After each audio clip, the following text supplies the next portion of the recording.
Welcome back to my Soul Series, our weekly half hour, to be able to delve into, all things really spiritual, to challenge the status quo. That's what this show is all about, to connect to higher ground and thereby elevate the value of our experience here and now. The here and now, that's an expression that's achieved an almost, cult-like status in our lexicon. But as in any case, when phrases are used and overused in a culture, sometimes they tend to lose their influence and their impact. And people just sort of toss about the here and the now as a reference in time without actually considering, I think, the magnitude of what those words really represent. Today, right now, I want to share with you somebody who has helped me, along with millions of other people, to really understand just why that phrase, the here and particularly the now, is not only vital, but is really all that there is. My guest today should be called, I guess, the father of the now, because Eckhart Tolle is widely recognized as one of the most original and inspiring spiritual teachers of our time. I personally think that you are a prophet, Mr. Tolle. And I was first introduced to your teachings back in the year 2000 when actress Meg Ryan was on my show, and she told me about this book. We were in a commercial break. I don't even know how the subject came up, but she mentioned the power of now and how it was really having a big impact on her life. And so I went right out and I got the book right away. And I put it in my magazine as on the O list. And I think I even listed as a favorite thing for Christmas for all of our viewers. The Power of Now, A Guide to Spiritual Enlightenment, would have to be one of the most transformative books in my life. It's always by my bedside, no matter where I am. I carry it with me. I was just saying before I was introducing you, Eckhart, that I wished I had my original copy, because I've bought so many copies since the first copy. But my original copy, I had so many yellow markings in it for highlighting every sentence. I just thought, well, why don't I just finish reading the book instead of highlighting everything? Welcome to our Soul Series. Thank you so much for joining us. Thank you. Well, there's so much I want to talk to you about. I know we're not going to get to all of it, so I just want to tell all of our listeners now, those of you who are big supporters, seekers, and fans of his book, The Power of Now, that this conversation will be continued next week. So today's discussion is really, I'm going to try to focus it on the now and the book, The Power of Now. I was so moved in the book when you said, in the very beginning of the book, you said, 29 years old, having pondered suicide, you were thinking this, quote, "I cannot live with myself any longer. This was the thought that kept repeating itself in my mind. And then suddenly I became aware of what a peculiar thought that was. Am I one or two? If I cannot live with myself, there must be two of me, the I and the self that I cannot live with. Maybe, I thought, only one of them is real." I love this because it's really one of the first times I thought, yeah, that's right. When you say, I'm going to tell myself something, who is the I and who is the self? That's the fundamental question, is it not? Yes, that's right. Most people are not aware that they have a little man or woman in their head that keeps talking and talking. So there's a voice in the head, that's the internal dialogue that most people are completely identified with. And in my case, and in many people's case, the voice in the head is a predominantly unhappy one. So there's an enormous amount of unhappiness that is continuously generated by this unconscious internal dialogue. And at that moment, that night, a separation occurred inside me between the voice, which is the incessant stream of thinking, and the sense of self that had become identified with that voice in the head, and a deeper sense of self that I later recognized as essentially consciousness itself, rather than something that consciousness had become through thinking. So that night the separation occurred, And when I woke up the next morning, I was completely at peace for the first time since my childhood, without understanding why. The understanding came much later. So the important point here is that it's essential for people to become aware that their thought processes and the sense of self that is derived from their thinking, which includes, of course, all one's memories, all one's conditioning, one's sense of self is a conceptual one that is derived from the past. So all the stream of thinking really is a form of conditioning of the past. So it's essential for people to recognize that this voice is going on inside them incessantly, and it's always a breakthrough when people for the first time realize, here's my thinking, here are all the habitual thoughts that I've been having, repetitive thoughts, very often recurring negative thoughts, and they suddenly realize, and here I am knowing that these thoughts are going through my head. So the identification is suddenly broken, and that is for many people the first real spiritual breakthrough. Spiritual, as I see it, is not believing in this or that, but it's stepping out of identification with a stream of thinking. So you suddenly find there's another dimension deeper than thinking inside you. I sometimes call that stillness. Mm-hmm. It's an aware presence, just that. It's nothing to do with past or future. And that we could call also, it's like waking up.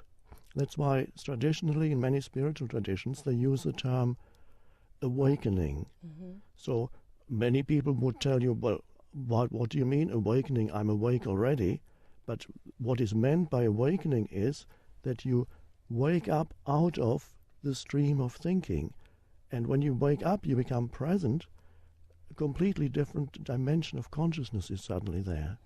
Well, I recall in Stillness Speaks, you talk about the awareness. Stillness Speaks, the book Stillness Speaks is all about that awareness. Yes. And I love the line where you say, once you recognize, I'm paraphrasing, of course, that voice, and that you are the observer of that voice, that very awareness is you.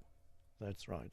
And not the voice. So you recognize as essentially there's something inside you that has its place. It's the stream of thinking. Right. It's connected with the past. Mm-hmm. It contains all your memories. It mm-hmm. contains all reactive patterns. It contains old emotions and so on. They're all part of that. But essentially, it is not essentially who you are.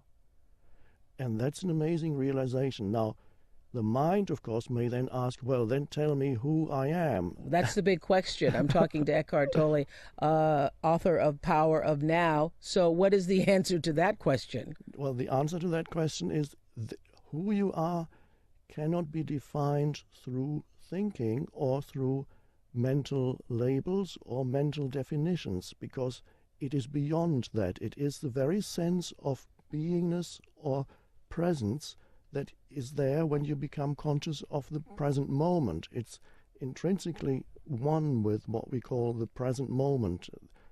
I sometimes say that some people might find this a little strange, but in essence, you and what we call the present moment at the deepest level are one.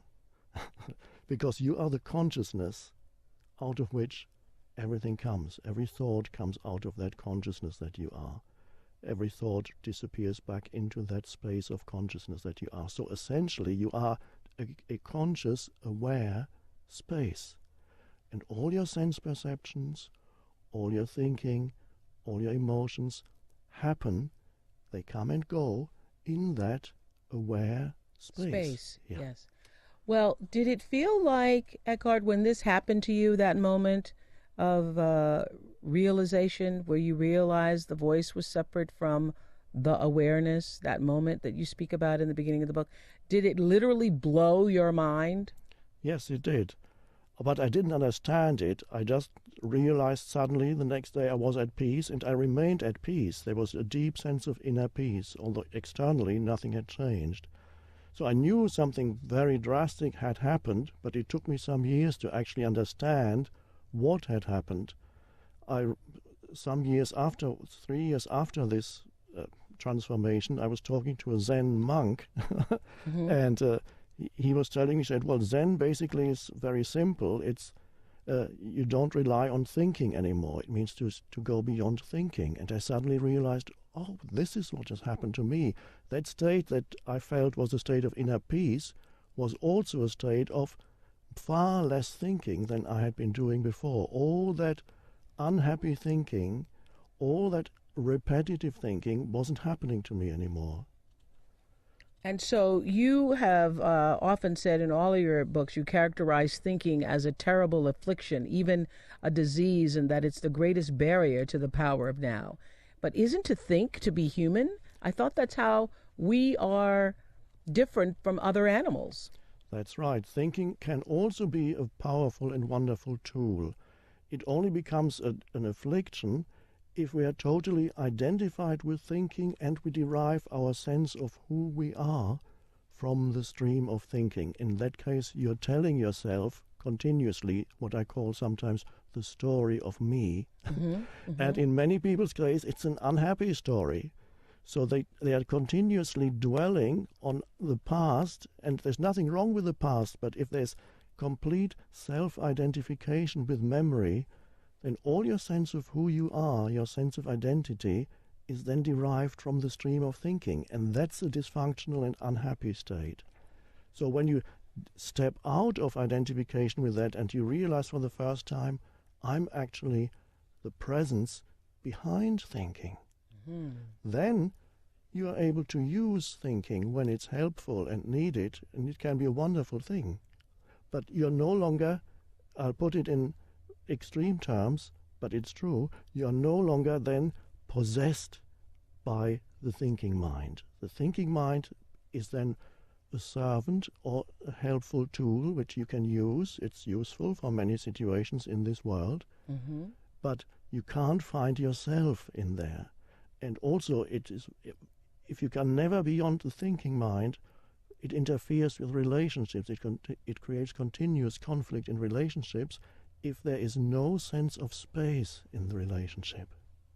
Say that again. If there's no sense of space. No sense of space. That spacious, aware presence that you can bring to the relationship. For example, when you listen to someone, you listen to your partner or you listen to a friend or just an acquaintance, can you be there as the aware space that is listening, or are you, while the other person is speaking, continuously thinking, preparing the next thing you're going to say? Are you judging and evaluating what you're hearing? Are you just interested in your own aims and purposes? Or can you be there as the space for the other person? And I would say that's the greatest gift you can give a person. It is especially important for parents and children, but also very important in intimate relationships. Can you be there as the space, the aware, conscious space for the other person? For example, while you listen to the other person, can you listen in that simple state of alertness in which you're not judging what you're listening to? You're then there as a presence rather than as a person.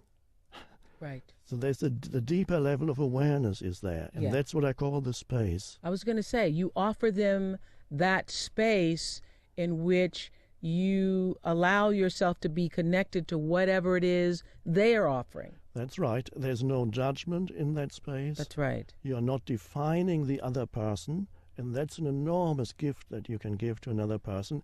You're not imposing mental labels, judgments, definitions on the other person. Funny thing, as you know, so many people love their pets. And there's for many millions of people. So many people, I would be one of those people. Yes, me too. Okay. But now, for many people, that's the only area where they realize they can communicate and relate to another being, and that being is not judging them. Because the dog accepts you unconditionally as you are. I don't know if you've heard the saying, please God, make me into the person my dog thinks I am. So people feel that sense of freedom when they relate to their pets because they are not being judged. Now, the animal, of course, is at a state prior to thinking, so that's why the animal can be there as the simple natural presence. But when a human being is there, the human being has moved beyond thinking, and that's the state of awareness. Well, but both these states are free of definitions and judgments. Jesus, of course, also talked a lot about the importance of not judging another person. Well, because since the power of now, so many people have been introduced to this very idea that you presented to us in this book, and are stimulated by the idea, and even I have had glimpses of that space. Oh, I'm sure you have. Yeah, glimpses of that space. But how can you live in that space? You seem to live in that space. Yes, well, first of all, it's important to acknowledge and to be grateful for the glimpses of it when they happen. And then you can actually not just wait for the space to happen almost as a kind of grace that comes into your life, which sometimes does happen. Right. But you can also invite that space simply by bringing more presence into your life, which means more present moment awareness. For example, I recommend that people use little everyday activities that they do every day unconsciously and bring a conscious presence. When you wash your hands, when you make a cup of coffee, when you walk across a room, down the stairs, you're in the elevator, waiting for the elevator. These are all opportunities for, instead of indulging in thinking, being there as a still alert presence. Yes, like a lot of people, take showers in the morning. They're taking a shower, but they might as well already be in the office because they're thinking about, getting in their car and what am I going to do today? And that's right. What is my to-do list? Yes. Instead of being present in the shower, feeling the water, the essence of the water, the moment, whatever. That's right. So it's bringing little spaces into your everyday life, as many spaces as possible. I say, for example, when you get into your car, shut the door and be there for just half a minute. Feel your breathing, perhaps feel the energy inside your body. Look around, sky, the trees. All it takes is half a minute. And the mind might tell you, I don't have time. Yes. That's the mind talking to you. But I would suggest that even the busiest person has time for 30 seconds of space. When they sit in their car, for example, or many other occasions. Well, I will have to tell you that I think it was the year 2000 I first read this book, and many, many, many times this book has saved me. I mean, the theories in The Power of Now have saved me. And today, as a matter of fact, I had, one of the most hectic days. But I remember waking up this morning thinking, oh, my God, I'm going to be so stressed. I'm going to be so stressed. I let that go. I let those thoughts go. And just thought, I will just, for every moment of the day, be present now. Yes, that's a continuous refocusing on what really matters, what matters most in anybody's life, which is always now, the present moment. People don't realize that's all there ever is. There is no past or future except as memory or anticipation in your mind. But that's what throws me, though, in the book when you say there's no past. Of course, there has to be a past because there are all of our memories. There are all these ways we defined ourselves. That's our past. Yes, on one level you could say nobody can argue with the fact that there is such a thing as time, there is such a thing as future. Of course, we use time to meet here. We agreed on this particular time. We said we are going to meet on this day at that time. Otherwise, it would have been difficult. We might never have met accidentally. And you are hard to find in all the different countries. I'm talking to Eckhart Tolle, author of Power of Now. But we agreed on this time, and we are here because this is now. That's right. So time, then, is something that we cannot do without. We could even say time is what dominates this entire life that we experience here. Because this illusionary plane that we're on. That's right. Right. I call it the surface level of reality. Is completely dominated by time, which is the past and future in the continuous stream. And people look to time very often for expecting that time will eventually fulfill them. Time will eventually give them what they need. Time will eventually give them happiness. And sometimes, of course, it does for a while. But essentially, the true happiness you cannot find by looking into the future, because it is intrinsically one with living deeply in the present moment. So it has been said there are two ways of being unhappy. One is not getting what you want, and the other is getting what you want.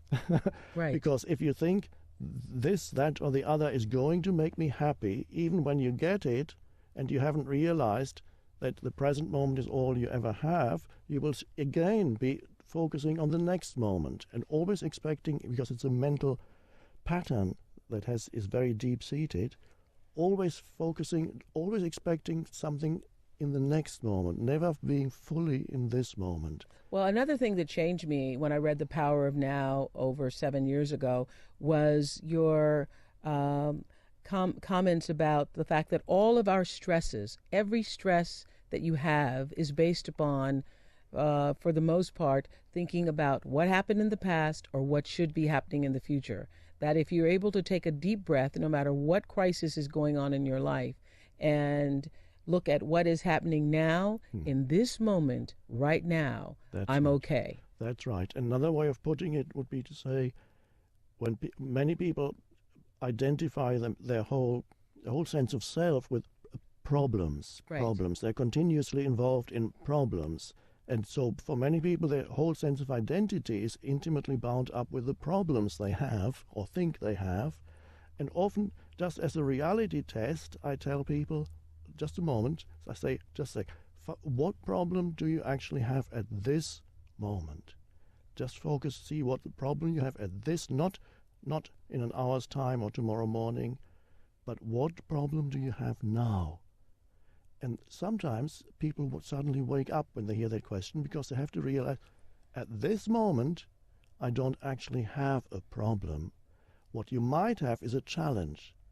If a danger arises, a wild animal jumps into this room, that's a challenge. And then, of course, it's not a problem because there's no time to make it into a problem. So for a problem to exist, you need time and you need mind activity, repetitive mind activity. In the present moment, there may be a challenge, that is true. There may even be pain. There may be an emotion, but not what we call problem. So when people think, how do I get out of my problems? I suggest go into the present moment and see what is the problem now. And then you will always have to admit, well, right now, I don't actually have the problem. And people got that, even people who are in prison.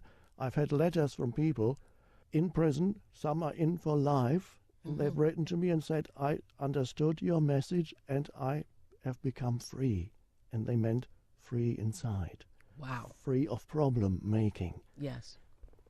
So, yes, similar to Viktor Frankl in Man's Search for Meaning. Yes. Yes. Yes. Free of problem making.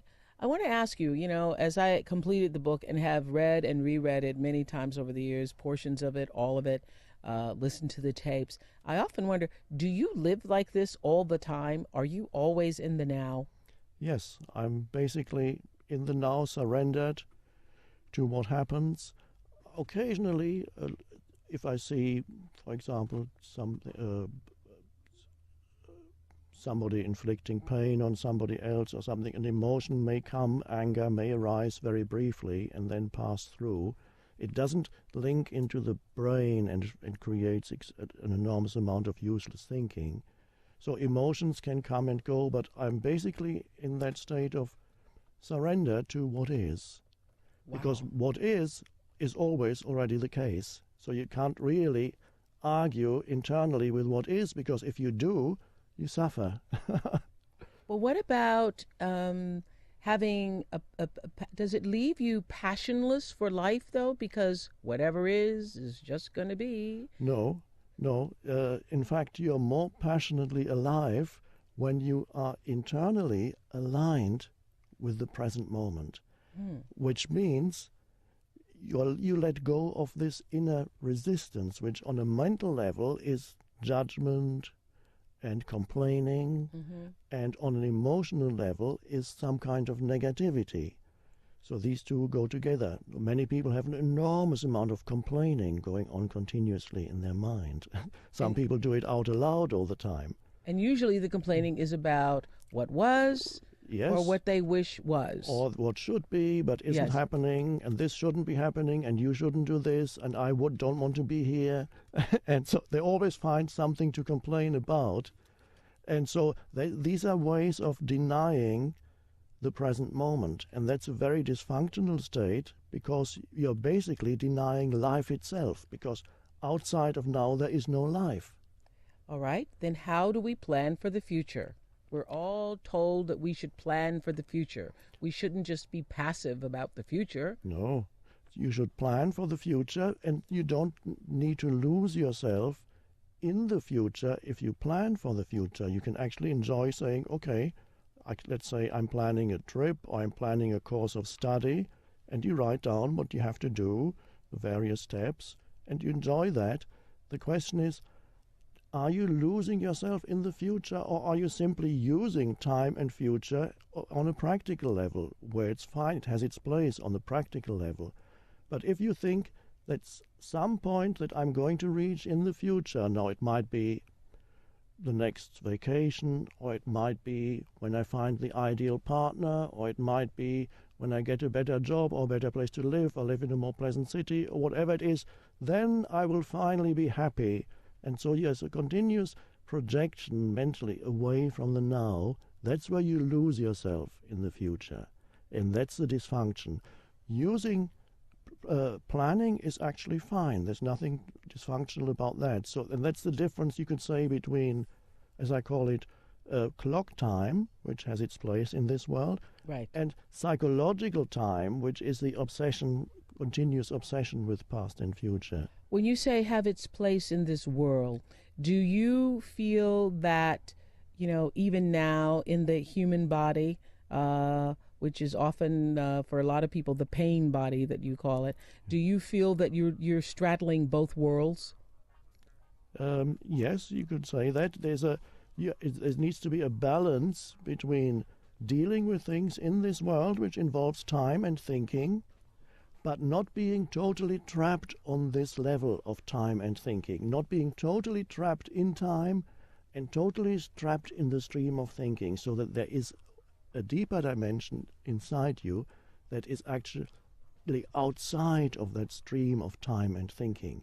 And that's the inner stillness, that's the inner peace, and that is a deep, vibrant sense of aliveness.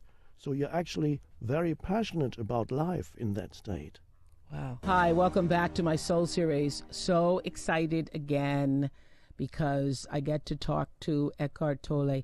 Last week we spoke of the power of now. He's a preeminent spiritual leader. I think he's a prophet for our time, for the 21st century, who believes that we are here to enable the divine purpose of the universe to unfold in us. That's in the beginning of his book, The Power of Now. And he's the author of that breakout bestseller. If you don't have it, it's one of the books that should be a part of your, personal library forever.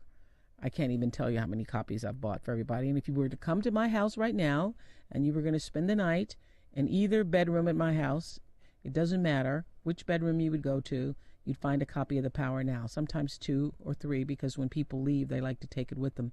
The Power of Now, A Guide to Spiritual Enlightenment. And he's back to discuss his latest release, A New Earth, Awakening Your Life's Purpose. The inspiration for that title came from a Bible prophecy in both the Old and New Testament, where it speaks of the collapse of the existing world order and the rising of a new heaven and a new earth, for those of you who are Bible readers. Well, The Power of Now is one of the most comprehensive and enlightening books, as you've heard me say, Eckhart, I've ever had the privilege to read. Why did you feel the need to write a follow-up? You really didn't have to write another word after The Power of Now. Well, that's true. The teaching evolved in the years after The Power of Now came out. I would travel around the world giving talks. And what happened then is some new approaches came, new perspectives on the same basic truths. It's not different truths. It's focusing on the same basic truths, but new perspectives towards it. And also I felt there was still something to be said about that which blocks the arising new consciousness in most human beings. So there's quite a bit in the book A New Earth about that in us which tends to block the awakened consciousness, the consciousness that wants to arise now. And one way of putting what that is to describe it, as I do in the book, it's the human ego. Oh, this is my favorite thing to talk about, the ego. You say the ego is destined to dissolve. How so? Well, first we need to see clearly what the ego is, because sometimes people use that word and they mean different things. Yeah, they just mean you're being arrogant or... That's right. Yes. It's a much wider thing. It's not just being selfish or being arrogant or thinking yourself superior. That's a small aspect of ego. Ego is basically a self-identification with the stream of thinking. So that collectively, I would say the beginning of ego is actually described at the beginning of the Old Testament, where there is the famous story of the apple, which everybody knows, even non-Bible readers. So it is said there that they ate of the fruit of the tree of the knowledge and good and evil. And that was when they lost that state that is externalized in the Bible and called paradise. What does that mean? To me, that means it is the arising of the ability to think and to differentiate between things. This is good, this is bad. To make statements like that, to make judgments like that, which is to be able to tell good, is basically the ability to think, which is a so this is a mythological description of what happened to humanity. And at first, the ability to think was not entirely bad. They lost something, they lost a deeper state of connectedness, but I don't think that deeper state of connectedness with being was lost immediately, as it's described in the Bible. I believe it took a long, long time of increased thinking until people reached a point where they derived their entire sense of who they are from the stream of thinking. So what that looks like in a person's life is there is a almost, one could say, a mind-made entity which is made up entirely of memories and past conditioning and mental concepts. And this entity, which really is all made up of thinking, people derive their sense of who they are from this mind-made entity. So it's a mind image of who I am. People have split themselves in two. They think there's me and there's myself. Me and my story. The ego is the story of me that people identify with. You say in the New Earth, ego is no more than this: identification with form, which primarily means thought forms. Yes, that's right. That's what the ego is. And you say if evil has any reality, and it has a relative, not an absolute reality, this is also its definition of evil: complete identification with form, physical forms, thought forms, emotional forms. That's right. And that this results in a total unawareness of my connectedness with the whole, my intrinsic oneness with every other, as well as with the source. And this forgetfulness is original sin, suffering, or delusion. And that's, when I heard that, I thought, yes, you're right. For every evil act we've ever heard described, or when we think of people as, doing sinful things, it is because of a complete and utter disconnection, a lack of understanding that I am that person that I am attempting to violate. I am that which I am jealous of. I am that. Yes. It means you cannot sense the aliveness anymore that is in the other person. So you have desensitized yourself to the aliveness. Now, you can only do that if you've already done this to yourself, because by living through mental definitions of who you are, you desensitize yourself to the deeper aliveness of who you truly are beyond thinking. Okay. So you become, what arises then is a conceptual identity. I'm this, that, or the other. And then once you are trapped in your own conceptual identity, which is based on thinking and image making by the mind, Right. On your past, then you do the same to others. And this is the beginning of that is always when you pronounce judgments on another person, and then you believe that judgment to be the truth, Yes. calling people, attaching labels to people. That's the beginning of desensitizing yourself to who that human being truly is. I'm having a conversation here with Eckhart Tolle, who is author of The Power of Now, of course, and A New Earth, Awakening to Your Life's Purpose. So if you are not your story, and most people, I do believe, think that they are. We live in a world where people believe I am my story. I, was born in this family, and this is where I was raised, and these are the things that happened to me, and this is what I did. If you are not your story, then who are you?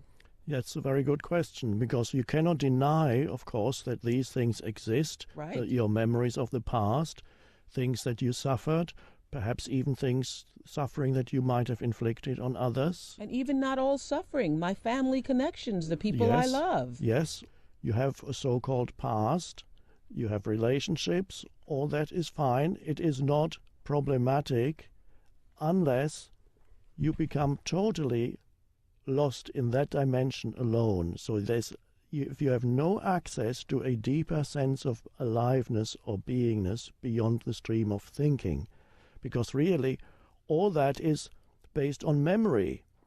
All your past, how do you experience your past? You experience your past as memories. Mm-hmm, mm-hmm. And what are memories? Memories are thoughts in your head. And there's nothing wrong with that. But if you're totally identified with all these thoughts in your head, then you are completely trapped in your past history. There's no sense of anything beyond that in your life. Right. So the important thing is am I more than my personal history? Well, you speak in A New Earth, you speak about how advertisers are counting on us to believe in the labels, and that we identify with, particularly in our society, exclusive labels. And the more exclusive the label, the more we identify with it. Yes, that's right, because the ego wants to be special one way or another. Every ego wants to be special. And if the ego cannot be special by being superior to others, the ego would also be quite happy with being specially miserable. So you may have seen witness people who are saying, one person says to the other, I have a headache. The other person says, you have a headache? I've had a headache for weeks. So people actually compete. Who is more miserable, you or me? That's another, it's just the ego that does that is just as big as the ego that says, I'm superior to you. Because the ego always wants to be special. So if you recognize in yourself that unconscious need to be special, then you're already half free, because when you recognize all the patterns of the ego, and specialness is one pattern of the ego, another pattern of the ego, it wants to be right all the time. Another pattern of the ego is it actually it loves conflict with others. And that's an amazing thing. Of course, it's unconscious, because the ego defines itself through a boundary that it draws between this is me and that is the other. And that's an important word, because the ego needs to emphasize the otherness of the other person. And that happens on a personal level when people are suspicious of other people's motives and so on. And there's a need for enemies, which is deeply built into the ego. The ego needs enemies because it defines itself through emphasizing the otherness of others. And nations do it, religions do it. The believer, if you identify with one particular religion, and for many people religion is only a mind structure, not in its deepest sense, But for many people, a religion is an ideology that they identify with, and then they need the non-believer, the other, because by having the other, they feel their own sense of identity more strongly. Right. And they need the other in order to feel their own sense of identity more strongly. Yes. Yeah. They need I enemies. thought you said did such a great job of explaining this, because you say it first starts with a baby, when the baby first reaches for the toy and realizes and the toy is taken away or not given to them, and they say, no, that's mine. That's right. That is mine. That's the beginning of identification with things. Identification with things. And that what happens is that we all just grow up and we just get bigger toys, different toys. That's right, yes. So ego is always identification with one form or another. It could be a physical form, as a possession, my house, my car, and so on. So when you identified, your sense of who you are is in that thing. So, and if that thing then is criticized, for example, by somebody else, you will become extremely defensive or aggressive, because you're feeling your very sense of self is being threatened. Mm-hmm. And then there are other forms of identification. For example, my opinions, mind forms. Right. People have very strong identification with their mental positions. And I am right. I am right. And that implies, of course, that somebody else has to be wrong. Right. So that I can continue to be right. But tell me this, then I'm thinking this, that, as long as we are in this dense human form, perhaps we must need the ego. Otherwise, why would we have it? Otherwise, we would have evolved out of it. We are now evolving out of it. The ego has been there for thousands of years, and as you say, the fact that it was there has been there for thousands of years means it has its place in the evolution of humanity. So I'm not saying it should never have happened. The ego had its place because it was the ability to think developed more and more, so that gradually we became so identified with thinking that we lost a deeper connectedness with life, which is described as the paradise in the beginning of the Old Testament. That deeper connectedness with life. We are now, I believe, at an evolutionary transition where many human beings, far more human beings than ever before, are able to go beyond ego into a new state of consciousness. Yes, you say that we face a very stark and daunting choice, and that is to either evolve or die. Yes. This is the point where the evolution of consciousness, the awakening of humanity, is no longer a luxury.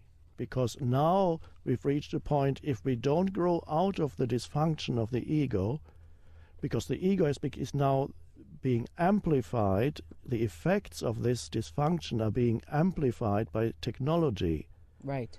So what we are doing to ourselves, to our fellow human beings, and to the planet is becoming more and more destructive and devastating. Yes, I had a conversation actually with Elie Wiesel yesterday, who was saying that this will be known as the 6th century. Sick century. Yes. Yes. Yes. In our ability just to do the most evil and sickest of things to one another. Yes. I mean, look at the 20th century. It was dreadful, the worst ever in terms of human suffering inflicted on humans, by humans on other humans. Yes, but we were saying that it doesn't seem that we learned. We didn't learn. It seems to have gotten even worse, and you were right, because of technology, because there are even greater bombs, guns that and ammunition that can kill from further distances. Yes. Now the question is, sometimes people ask me, are things actually getting better or worse? And my answer is, at the moment, things are both getting better and worse, which means there are two streams in existence now. One is the old stream, the old consciousness, the unenlightened, the unawakened, egoic consciousness, which is actually still continuing. You can see it a lot of the time when you watch the news in the evening. That is the consciousness. That's the old consciousness, which is still just as mad as before, if not more mad. Well, the fact that we just repeat all the bad things that are happening in the world. That's right. That's one stream. The other stream is us sitting here now and talking, because that represents we are part of, I'm not saying we are special, but the fact that we are addressing this and the fact that many people are listening to this and it is meaningful to them means that there is another stream here, which is the stream of humanity awakening. And both are present at this time on the planet. And as we choose to evolve, you and I sitting here and everyone else who's listening to us, and this conversation hits a nerve or has a moment, I call them aha moments, or they just find the conversation interesting and will cause them to look at life differently today. As we do that, are we actually creating a new earth? We are, first of all, what happens is a new state of consciousness arises. It's not so much that we now need to get busy and create a new earth, because that would be premature. Many times humans have tried to create a new society or a utopia, and they all failed miserably. So look at communism. It started with a good idea, everybody is equal, and see what it did. Millions of people were killed in the name of communism. So first of all, the important thing is that we are open to the transformation of consciousness that is happening now. Out of that transformed consciousness, which in essence simply means we are no longer completely identified with thinking. We realize that inside ourselves there is a dimension in which I am conscious, I am present, I'm awake, I'm alert, but I'm simply an aware space. That's presence. I call it presence. You can have other words for it: awareness, unconditioned consciousness, stillness. That arises now in many human beings.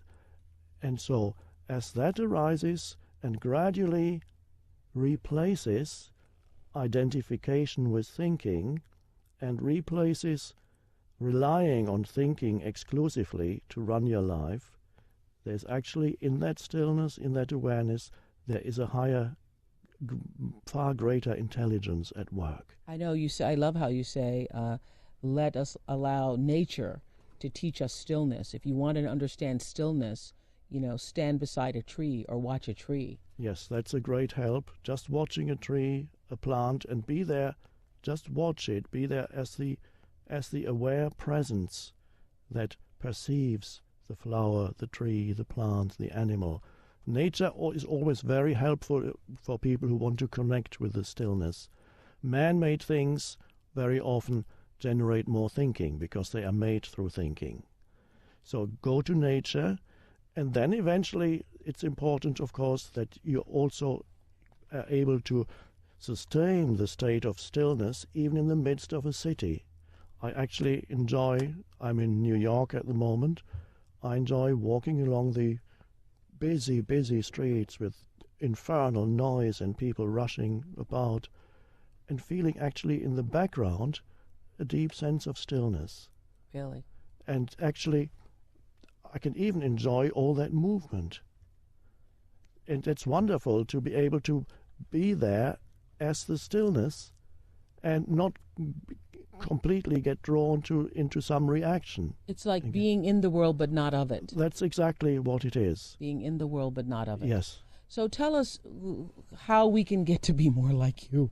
How can we not allow ourselves to be dominated by the ego? I know it's a lifelong process, but just for those who are listening now, who are going to read A New Earth and read The Power of Now and come away thinking, okay, I'm inspired by that, stimulated by it. What can I begin to do today to have myself dominated by my ego? Yes. Now, the ego cannot survive in the stillness. That's important to realize. So that means invite stillness into your life. Now, that does not mean that stillness is something that you need to get from the outside or somehow create for yourself.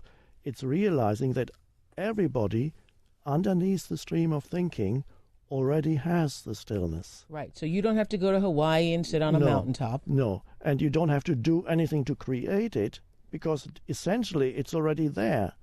And if you look very deeply into yourself and see, where does my sense of I-ness, when people say I, they have this sense of I am essentially the deeper I. Where does that sense of I-ness come from? And then if you look very closely, you'll find it's actually intrinsically bound up with the dimension of stillness. So that's why I say in my book, Stillness Speaks, you are never more essentially yourself than when you are still. So you invite stillness into your life. You can do it by taking a few conscious breaths many times during the day. Just observe your breath flowing in and out. Another way of bringing stillness or finding the stillness that's already there is feeling the aliveness of your body from within. I call that the inner body. Mm-hmm. And that immediately takes your attention away from the stream of thinking, a lot of which is repetitive and useless, and bring it into the body and feel, is there life in my hands? And then you feel it. Oh yes, very subtle, but it's there. Is there life in my feet, my legs, my arms? And then you feel that your entire inner body is pervaded by a sense of aliveness.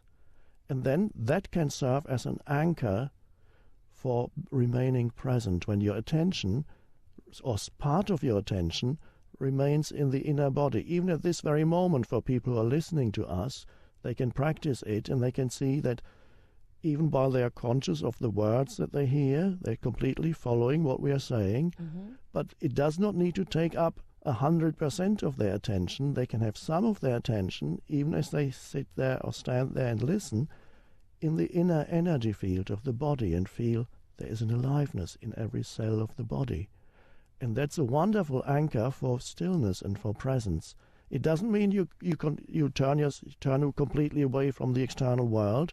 It actually brings balance into your life between being still and being able to deal with things out here. It's finding the space in between. That's right. It's finding the space. It's like when you're reading the book. I remember reading the book Power of Now for the first time, and you were saying it is the space in between. It's the awareness of what's on the page and the space in between that awareness. Yes.